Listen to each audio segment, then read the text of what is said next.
L'assurance obsèque, c'est le fait qu'une personne souscrive auprès d'une maison d'assurance afin d'assurer ses funérailles s'il advenait que cette personne décède. Je connais un ami qui a déjà souscrit à cette assurance. Sa mère est décédée. Je pense que l'assurance a pris en charge le cercueil et puis même le transfert. En plus, il a reçu 500 000 francs.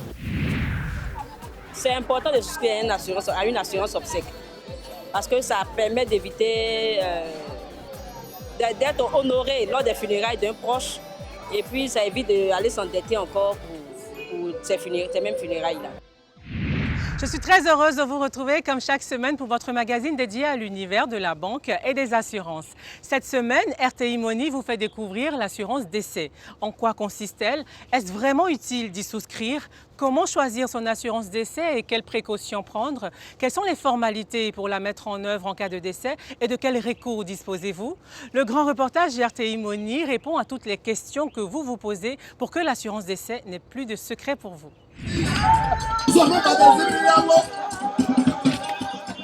Une veillée funèbre autour de la dépouille d'un défunt. Des scènes de chagrin, comme il y en a chaque jour à travers le pays. Et au milieu de leur douleur, des familles endeuillées qui se préparent à vivre une autre épreuve, l'organisation des obsèques. Des adieux dont le coût peut très vite s'élever à plusieurs millions de francs CFA. Difficile à supporter pour ceux qui n'ont pas souscrit à une assurance décès. L'assurance décès, un produit proposé par de plus en plus d'assureurs, avec des formules différentes. Mais voici le leader de ce marché si particulier. Une compagnie d'assurance pionnière qui propose une couverture décès depuis maintenant près de 5 ans. Ok. Bien, asseyez-vous. Ce matin-là, les commerciaux de l'assureur sont réunis pour leur rencontre hebdomadaire. Une réunion importante car la couverture décès représente jusqu'à 50% du chiffre d'affaires de cette compagnie d'assurance. Et c'est devenu un marché concurrentiel qui suscite la convoitise d'autres sociétés. Voici pratiquement un mois qu'on est allé à la recherche de la clientèle. On a prospecté dans différents endroits, mais il était bon qu'on se retrouve pour un bilan. L'inspecteur commercial veut faire le point avec ses équipes sur leur performance de vente, en leur rappelant ce qui les différencie de la concurrence. À partir de 300 000 jusqu'à 2 millions. Donc on va se référer à un capital et à l'âge de la personne qu'on doit assurer. C'est à partir de l'âge de la personne qu'on détermine ce qu'il faut payer mensuellement, trimestriellement, semestriellement ou annuellement. C'est bien ça. Donc, je voudrais que vous retenez ça. Le leader du marché cherche à faire de l'assurance obsèque un produit grand public, alors que vendre une prestation associée à un futur décès a longtemps été considéré comme un sujet tabou. George, Thierry et Wanyou, nous allons tout de suite aller vers le tour pour rechercher les éventuels clients. Et c'est dans la rue que ces commerciaux espèrent recruter leurs prochains clients. Objectif de leur mission, aborder de simples passants et tenter de les convaincre de souscrire à une couverture décès. Et ce contrat, comment il est constitué? C'est un contrat sur 5 ans. C'est-à-dire, ici, quand vous cotisez, c'est pour soit un proche, c'est-à-dire une personne qui vous a aidé, ou bien s'il y a papa et maman qui est là aussi, vous pouvez aussi l'assurer. Alors, ici, dans ce contrat, c'est un contrat à 5 ans, c'est-à-dire, ici, le délai de carence, c'est sur 1 an seulement. Il suffit seulement que vous cotisez sur 1 an, alors vous êtes couvert par la société. On n'a aucun souci. Après une demi-heure de déambulation, les équipes commerciales ont déjà réussi à intéresser certains potentiels futurs clients. L'idée d'anticiper la mort d'un proche et de souscrire à une assurance pour ses obsèques ne semble pas perturber cet homme. On est, on vit et on meurt. Et comme c'est vraiment une fatalité, c'est quelque chose qui peut arriver, donc s'il y a des précautions à prendre pour ne pas que ça devienne véritablement une charge sur soi, autant le faire. C'est ça. Retour au siège, où nous retrouvons un des clients de l'assureur qui a souscrit à la police décès il y a déjà plusieurs années. Ce jour-là, Jacques est venu annoncer la triste nouvelle qu'il redoutait depuis longtemps. Vous allez bien? Ça va. D'accord, dites-moi en quoi est-ce que je peux vous aider? Je suis venu pour faire la déclaration du décès de ma sœur aînée. Voilà. Elle est décédée le vendredi. Et il a fallu, comme elle a été souscrite, il est souscrit à l'assurance. Donc je suis venu pour faire la déclaration. Pour ne pas se retrouver démuni lors du décès de sa sœur, Jacques a souscrit à cette couverture obsèque en versant chaque mois une prime de 6 310 francs CFA à l'assureur. Grâce à cette cotisation, il peut aujourd'hui bénéficier d'une assistance pour faire face aux premières dépenses funéraires. Et d'abord, le traitement et la conservation du corps à la morgue, pour lesquels un bon de service lui sera remis. Mais il aura aussi droit à une somme d'argent pour faire face à d'autres dépenses, comme lui explique son assureur. Au niveau du contrat de monsieur, c'est un IACO éternité. Donc c'est un contrat qui est pour toute la vie. Mais quand le client souscrit au contrat, il cotise pendant 5 ans. C'est-à-dire à partir de 5 ans, le capital il est acquis. Si le décès intervient à partir du 12e mois jusqu'à la 5e année, le capital il est garanti. Normalement, dans les clauses du contrat, il y a une partie qui est payée en nature et une partie en minerai.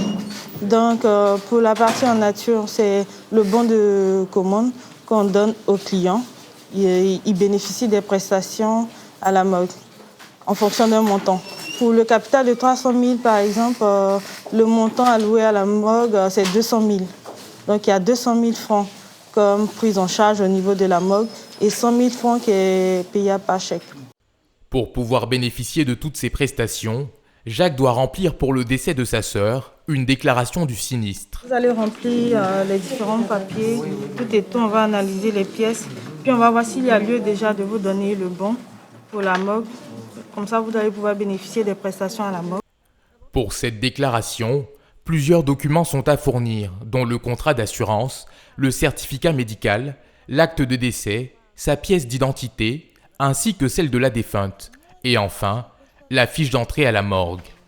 Mais le dossier de Jacques n'est pas complet, il lui manque un document essentiel. Il n'a pas produit l'acte de décès qui se fait à la mairie. Parce que normalement, quand le client il va avec le certificat médical de décès à la mairie, et c'est à la mairie de délivrer l'extrait d'acte de décès. Du coup, il ne peut pas produire la pièce aujourd'hui. Donc, on a trouvé un palliatif. Donc, aujourd'hui, on va lui remettre le bon pour la prestation à la morgue. Et pour la prestation en minerai, il va nous apporter la pièce originale et puis on va continuer l'instruction. Avec des clients déjà affectés par la mort d'un proche comme celui-ci, l'assureur va faire preuve de souplesse pour pouvoir accompagner les clients en détresse. Déjà, ce sont des personnes qui viennent avec le mental déjà un peu faible parce que, vous savez, perdre un proche parent, c'est quelque chose de délicat. Ça brise, au fait, la personne. Donc, déjà, notre rôle, c'est déjà de rassurer le client, de faire comprendre qu'on est avec lui. On fait tout déjà pour pouvoir l'épauler dans cette situation difficile. Jacques, lui, peut souffler. Son dossier va pouvoir être instruit et avec l'assistance de son assurance, le coût des obsèques va baisser. Même s'il va continuer à payer de sa poche une majorité des frais liés à l'enterrement. C'est un sentiment de soulagement. Soulagement parce que, bon, c'est pas facile, hein. C'est soulagement, un sentiment de soulagement parce que, bon, avec ce bon, ça réduit quand même, voilà, les frais. Et d'autant plus que je suis confronté, c'est moi qui suis réellement confronté à cela. Sans cela, personne ne pourra le faire. Donc vraiment, c'est un sentiment de soulagement. Quelques kilomètres plus loin, nous avons rendez-vous avec John. Lui aussi a perdu sa sœur il y a 4 jours. Allô, Innocent? Bon, je me rends anciennement comme ça, à la morgue là, pour effectuer les formalités d'usage. Hein. Donc, je suis déjà en route, hein. Je suis déjà du côté de GESCO. Donc, je suis en route. Il est en liaison permanente avec ses frères et sœurs pour organiser les obsèques. S'il est en train d'aller à la morgue pour gérer les frais liés à la conservation du corps, il sait que bien d'autres dépenses attendent la famille. Des dépenses non prises en charge par les assureurs, comme le déplacement des parents, les frais de transport ou le coût de la réception, un des postes les plus élevés du budget obsèques. Les parents vont débarquer en grand nombre pour participer aux funérailles.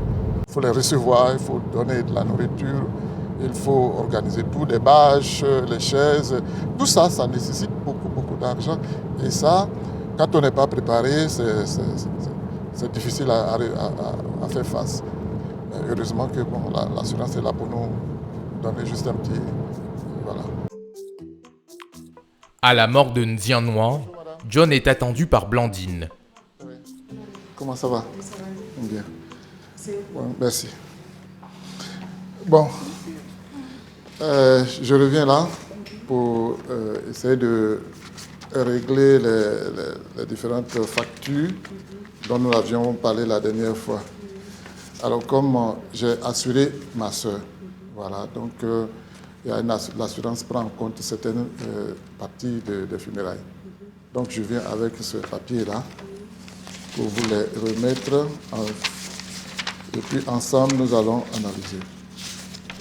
La morgue où travaille Blandine fait partie des partenaires avec lesquels travaillent les assurances qui proposent des polices obsèques. Des assurances qui prennent en charge les soins funéraires post-mortem. Mais souvent, pas dans leur totalité. Le bon remis par l'assureur couvre une somme forfaitaire qui est inférieure au devis établi par la morgue. J'ai reçu le corps. Après, son frère est venu me voir pour faire le devis. Quand j'ai fait le devis, le montant s'élève à 254 695 francs. Et comme il avait assuré, le parent avait assuré sa soeur défunte, il m'a envoyé un bon de l'assurance, dont le montant s'élève à 200 000 francs. Donc il va devoir donner la différence en espèces. Faute de disposer d'espèces avec lui, c'est par un paiement mobile money que John va régler la différence de 54 695 francs CFA. C'est parti? C'est arrivé? Oui. Ok. D'accord. Ok, merci. Merci. La morgue se fera rembourser plus tard la quote-part payée par l'assurance, soit 200 000 francs CFA. John peut lui déjà aller découvrir le cercueil choisi par sa famille pour l'enterrement. Bon, papa. Oui. Voici le cercueil que votre frère avait choisi. Ah. Vous pouvez regarder si vous n'appréciez pas. Ok, on peut voir dedans. Ok, c'est bon. John va pouvoir avancer dans les préparatifs des autres étapes des funérailles. Des étapes qu'il aborde avec une relative sérénité grâce à son assurance.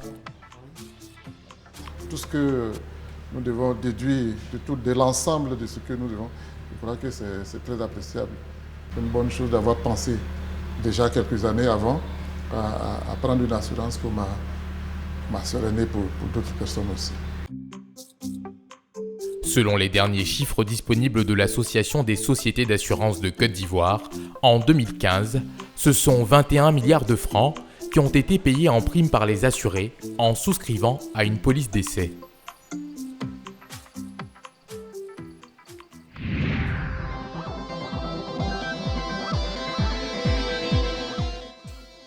En résumé, l'assurance décès est un acte de prévoyance. La souscription à un contrat d'assurance décès se fait de la même manière que pour n'importe quel autre produit d'assurance. Vous versez simplement une cotisation unique ou périodique à votre assureur et lorsque le décès du bénéficiaire survient au cours de contrat, le souscripteur perçoit un capital fixe déterminé à la signature du dit contrat. Chaque assureur propose des formules différentes. La plus courante reste la compensation financière. Mais attention, si le décès ne survient pas, les cotisations versées ne seront pas remboursées. Pour bénéficier des prestations de l'assurance lorsque le décès du bénéficiaire survient, vous devrez fournir à votre assureur le contrat d'assurance, le certificat médical, l'acte de décès, une pièce d'identité du souscripteur ainsi que celle du défunt et enfin la fiche d'entrée à la morgue.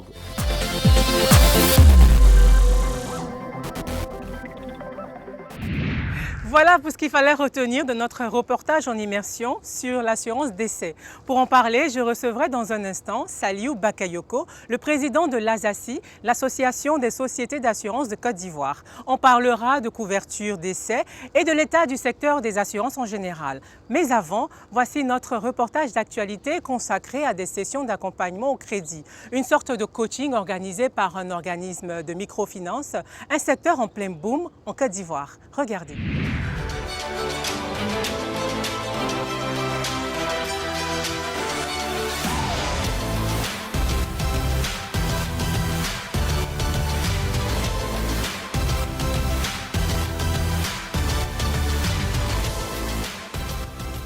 Il est très important pour un pays comme la Côte d'Ivoire de valoriser la microfinance dans la mesure où les banques locales, les banques commerciales, les banques classiques ne prêtent pas aux micro-entrepreneurs.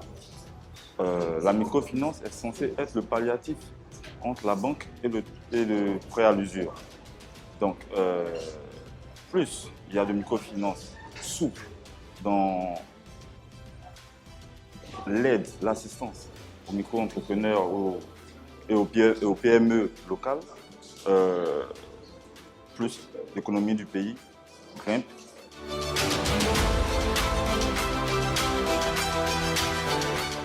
Une entreprise qui souhaite bénéficier d'un accompagnement gagne beaucoup parce que premièrement, elle va développer son chiffre d'affaires. Lorsqu'on a un levier de financement, on développe de façon mécanique son chiffre d'affaires. Donc l'entreprise améliore sa qualité de service parce qu'elle pourra répondre de façon efficace à un besoin ponctuel. Ce besoin peut être de financer un bon de commande, peut être de financer un marché, peut être d'exécuter une prestation de façon générale. Donc, disposer d'un financement va représenter un levier assez important et fort et va crédibiliser surtout l'entreprise qui bénéficie de ce financement-là.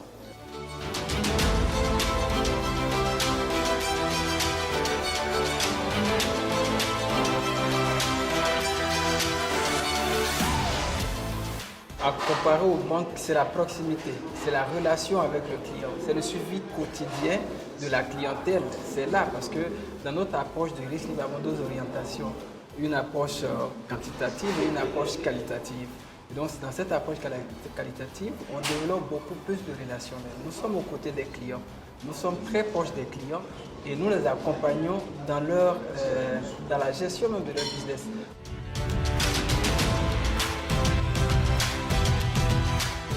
Pourquoi on serait tenté éventuellement de travailler avec une microfinance? Par rapport à la célérité, par rapport à la rapidité de traitement et par rapport à l'accompagnement donné par la microfinance en termes d'accompagnement, de suivi, mais aussi de formalisation entre les deux institutions, nous entreprises et eux microfinance, avec le suivi qu'ils font de leur programme. On est tenté de se faire accompagner au quotidien par la microfinance qui comprendra mieux en fait le type de financement adapté à nos besoins, mais aussi en termes de stratégie de financement et d'accompagnement.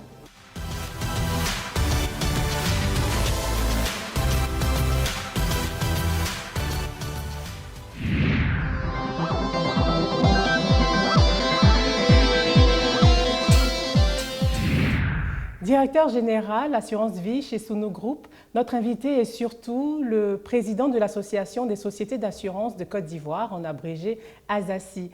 Monsieur Saliou Bakayoko, merci d'avoir accepté l'invitation d'RTI Money. Alors, on a beaucoup parlé de l'assurance obsèque en début d'émission et on s'est rendu compte que c'est encore un sujet tabou dans nos familles. Selon vous, comment on fait pour convaincre que c'est un produit utile? C'est tout à fait normal que l'assurance obsèque soit un sujet tabou, parce que l'assurance obsèque elle-même, elle est en rapport avec la préparation des funérailles des gens lorsqu'ils sont encore vivants.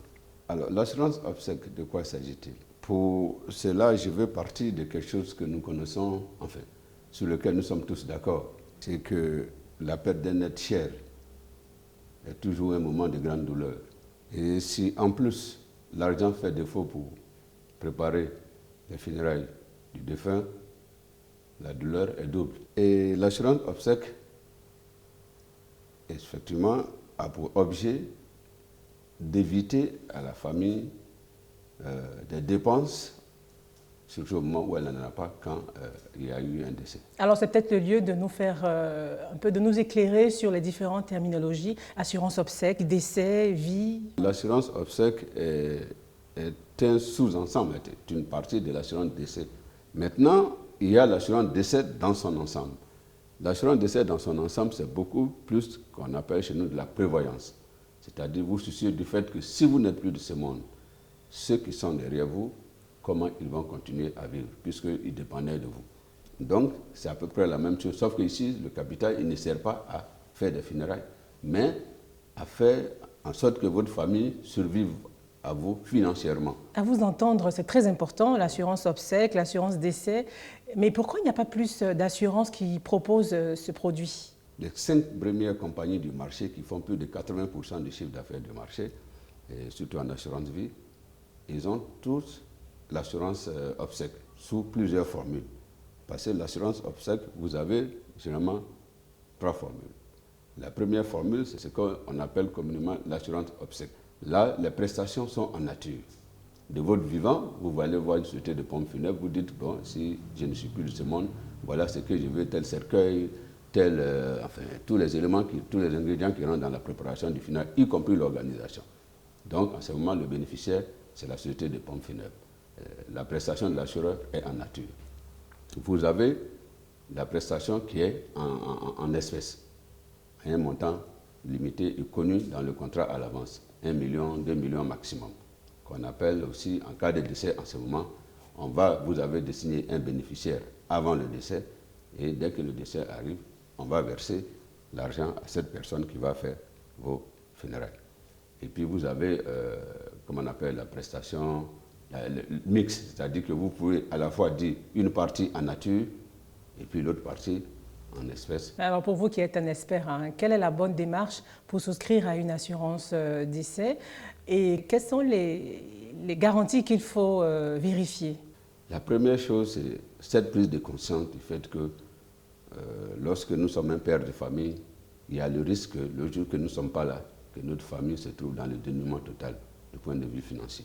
Une fois que vous avez évalué ces garanties, vous pouvez maintenant venir dans la compagnie. Alors comment on informe ses proches? Faut-il en parler autour de soi? Il faut les informer, surtout quand il s'agit de l'assurance décès où même vous êtes l'assuré. Donc si vous n'êtes pas là, si vous n'avez pas informé la famille, l'argent reste dans la compagnie d'assurance. Ce n'est pas prévu, les personnes à contacter en cas de décès? Déjà, il faut même désigner aussi, parce que dans le contrat, vous devez désigner votre bénéficiaire. Il faut aussi préparer tout ça dans l'assurance. Cette chance qu'on peut mettre l'argent qui on veut dans le contrat d'assurance. Alors, est-ce que vous-même, vous en avez une? On dit que le cordonnier est souvent mal chaussé, mais moi, personnellement, je ne suis pas un cordonnier mal chaussé. Non seulement j'en ai au titre de l'entreprise, j'ai d'autres contrats personnellement souscrits pour que ma famille ne pleure pas 2 fois. Parce qu'on le dit souvent, l'assurance vie évite aux gens de pleurer 2 fois. Alors, on l'a vu lors des dernières journées des assureurs ici à Abidjan, que le taux de pénétration est à peine de 2%. Comment on explique ce taux aussi faible? C'est un contresens parce que en fait, ça veut dire que 2%, c'est la prime globale collectée sur le marché ivoirien ramenée au PIB. C'est un indicateur qui dit qu'est-ce que les assurances représentent dans l'économie, dans le revenu économique de la Côte d'Ivoire. Est-ce que ce n'est pas plus un manque de confiance entre justement le public et les assureurs? Absolument, j'allais en venir, ça aussi c'est un de nos défis. C'est que la méfiance vient du fait que nous-mêmes nous ne payons pas peut-être vite les sinistres. Nous reconnaissons que de ce point de vue, il y a beaucoup d'efforts à faire. Et d'autres défis encore, c'est peut-être trouver des produits de plus en plus adaptés à nos populations. Alors quelles sont les assurances en vogue? C'est l'assurance santé qui est beaucoup prisée par la population, les gens demandent beaucoup. Et au-delà, il y a l'assurance vie, surtout sous la forme assurance épargne. Bon, l'assurance automobile, dans sa composante responsabilité est obligatoire, donc on ne peut pas la citer, tout le monde le fait. Mais sinon, c'est l'assurance santé vraiment qui est beaucoup le plus demandée par toutes les couches de la population, que ce soit la population à faible revenu, la population de haut niveau, tout le monde demande l'assurance santé d'abord. Quel est votre objectif à terme pour l'ASACI? C'est comment faire pour améliorer l'image de l'assurance en Côte d'Ivoire. Comment faire que les gens aient confiance en nous, comment diminuer la méfiance dont nous parlons tout à l'heure. Et c'est là, je pense que les défis que nous avons relevés, c'est le défi, je vais dire, du règlement rapide des sinistres. Il n'y a pas d'autre chose que quand quelqu'un a un sinistre, rapidement, dans les 1 ou 2 jours qu'il ait au moins son indemnisation. Et je pense que le jour que nous aurons fait ça, nous aurons beaucoup évolué. Et Dieu, je dirais qu'aujourd'hui, c'est possible. C'est possible surtout avec l'arrivée du numérique qui nous permet de faire beaucoup de choses. Vous avez déjà sur le marché l'assurance digitale. Voilà, l'assurance digitale qui va non seulement accélérer qui va nous donner la possibilité d'atteindre les gens du secteur informel, non seulement les atteindre, mais qui va faciliter le recouvrement de la prime. Parce que là aussi, c'était un de nos problèmes, c'est que lorsque nous allons vers les populations du secteur informel, nous ne savions pas comment récupérer la prime. Ce n'est pas des revenus réguliers qu'on peut prélever à la banque, mais aujourd'hui, avec le mobile money, ça devient une chose facile. Non seulement on peut les atteindre aujourd'hui, nous pouvons recouvrer facilement la prime, et les indemniser aussi facilement lorsqu'il y a un problème. Donc aujourd'hui, nous sommes optimistes quant au relèvement des défis qui s'imposent à nous pour l'amélioration de l'image de l'assurance. Salut Bakayoko, merci d'avoir répondu aux questions de RTI Money. C'est moi qui vous dis merci d'avoir donné l'occasion à l'Alsacie d'exprimer un peu son opinion sur son métier, sur la méfiance des clients vis-à-vis de nous. Cette émission s'achève. Merci de l'avoir suivie. On se retrouve mercredi prochain. D'ici là, portez-vous bien.